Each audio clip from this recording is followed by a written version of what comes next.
This is a question we get all the time. What's a wrongful death case worth? And it's a hard question to answer.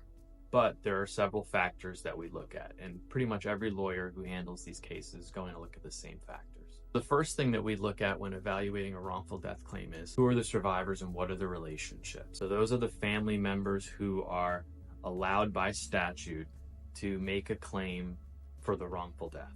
The greater the relationship, the greater the loss, the greater the value of that side of the claim.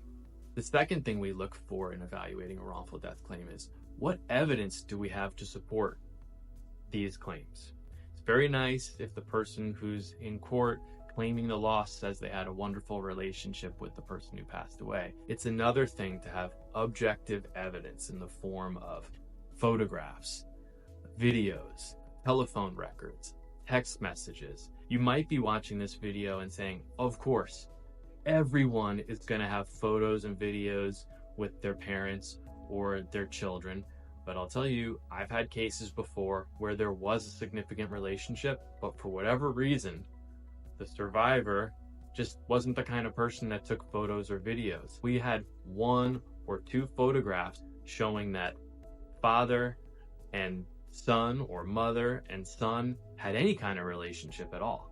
The last thing that we look at when we're evaluating a wrongful death case are the economic claims. So those are claims for loss of earnings and support, financial support that the person who passed away would have been able to provide to the family.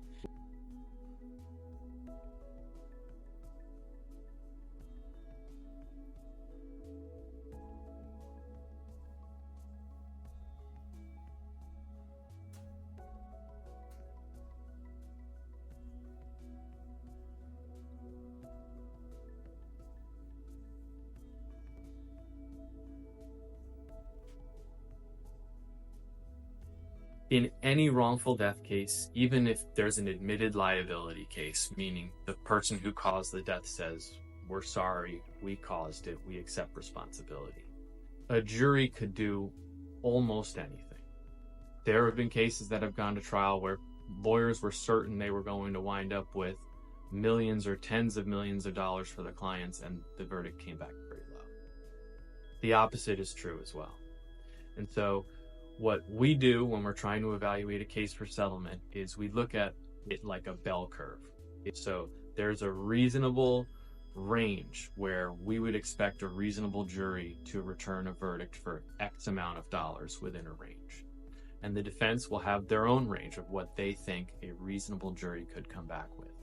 But the truth is, when we go into a courtroom, no one can predict what any particular jury might do.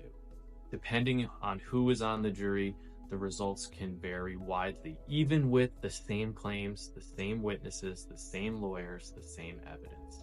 So if you have questions on what a wrongful death case might be worth, feel free to call our office. We're happy to discuss it with you and see whether we might be able to help.